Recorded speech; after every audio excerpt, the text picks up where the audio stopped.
Hello everyone, welcome to Tejas cloud kitchen. ఇవాల్టి recipe కాకరకాయ తినని వాళ్ళు కూడా కాకరకాయ కారప్పొడిని ఈ విధంగా చేస్తే ఎంతో ఇష్టంగా తింటారండి. ఈ కాకరకాయ కారప్పొడికి కావాల్సిన ఇంగ్రీడియంట్స్ నేను ఇక్కడైతే 4 కాకరకాయలని తీసేసుకున్నాను. పీలర్ తీసేసుకొని కాకరకాయ పైన ఉన్న ఈ చెక్కును మొత్తం తీసేసుకోవాలి. కాకరకాయని శుభ్రంగా కడిగేసేసుకొని ఈ విధంగా పల్చగా స్లైసెస్ లాగా కట్ చేసేసుకోవాలి.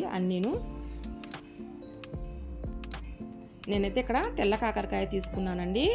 గ్రీన్ అయినా పర్లేదు. స్టవ్ ఆన్ చేసేసుకొని ప్యాన్ పెట్టి డీప్ ఫ్రైకి సరిపడా ఆయిల్ వేసేసుకొని కాకరకాయ మొత్తం క్రిస్పీగా అయ్యే వరకు ఫ్రై చేసుకోవాలండి.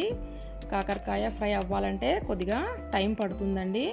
ఇలా మధ్య మధ్యలో కదుపుతూ కాకరకాయ క్రిస్పీగా అయ్యే వరకు ఫ్రై చేసుకోవాలి.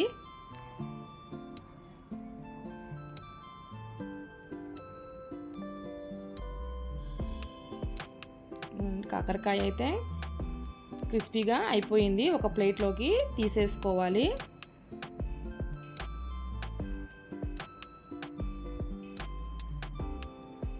కాకరకాయ చూడండి కలర్ ఈ విధంగా రావాలి. ఇప్పుడు స్టవ్ ఆన్ చేసి ప్యాన్ పెట్టేసుకొని అందులోకి 1 కప్పు పల్లీలను వేసుకోవాలి. పల్లీలను కూడా ఒక ప్లేట్లోకి తీసేసుకోవాలి వేగిన తర్వాత. ఇప్పుడు అదే ప్యాన్లో గుప్పెడంతా కరివేపాకును కూడా వేసి వేయించుకోవాలి.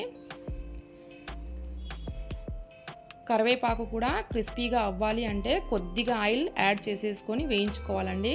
ఇది కూడా ఒక ప్లేట్లోకి తీసేసుకోవాలి. ఇప్పుడు అదే ప్యాన్లో 1 స్పూన్ పచ్చిశనగపప్పు, 1 స్పూన్ పొట్టు మినపప్పు, 1 స్పూన్ ధనియాలను వేసేసి వేయించుకోవాలి. ఇందులోకి నేనైతే కొద్దిగానే ఆయిల్ తీసుకుంటున్నానండి. ఆయిల్ వేస్తే ఇవన్నీ తొందరగా ఫ్రై అయిపోతాయండి, అందుకే ఆయిల్ వేస్తున్నాను కొద్దిగా. ఇప్పుడు ఇందులోకి 1 స్పూన్ జీలకర్రను వేసేసి ఇవన్నీ రంగు మారే వరకు వేయించుకోవాలి. ఇప్పుడు ఇందులోకి 1 స్పూన్ కొబ్బరి పొడిని వేసుకుంటున్నాను. కొబ్బరి పొడి లేకుంటే కొబ్బరి కూడా యూస్ చేసుకోవచ్చండి, ఎండు కొబ్బరి. అలాగే ఇందులోనే కొద్దిగా చింతపండును కూడా వేసేసి ఫ్రై చేసుకుంటున్నాను.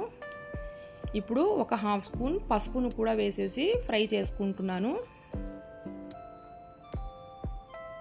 ఇవన్నీ ఫ్రై అయిపోయాయండి. స్టవ్ ఆఫ్ చేసేసి 2 స్పూన్స్ కారప్పొడిని వేసుకోవాలండి.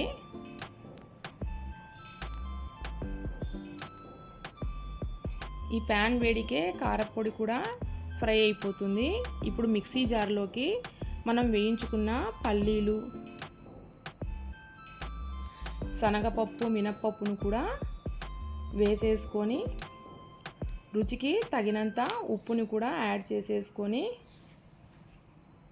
గ్రైండ్ చేసుకోవాలండి ఈ విధంగా.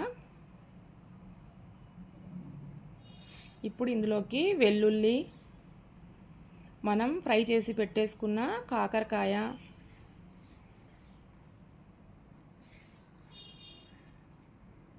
కరివేపాకును కూడా వేసేసి గ్రైండ్ చేసుకోవాలండి. మరీ మెత్తగా పౌడర్ లాగా కాకుండా బరకగా గ్రైండ్ చేసుకోవాలి. ఈ కాకరకాయ కారప్పొడి వేడి అన్నంలోకి నెయ్యితో సర్వ్ చేసుకుంటే చాలా రుచిగా ఉంటుంది. ఈ వీడియో మీకు నచ్చినట్లయితే please like, share and subscribe to our channel.